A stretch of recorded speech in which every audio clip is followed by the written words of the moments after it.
To access your campus account, go to my.csudh.edu. On the home page, enter your username and new password, then click Sign In and select Student. Don't forget, Duo multi-factor authentication is required to log in. Check out the link in the description for more details. Welcome to the my.csudh portal. On the right side of the page, you'll see your to-do list. This is where you'll find any tasks or holds that need your attention.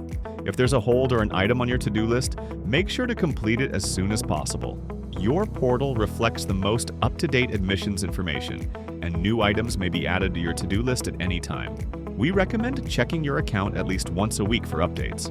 For technical support, contact the IT help desk at 310-243-2500. Then select option 1, stay on top of your tasks, and welcome to CSUDH.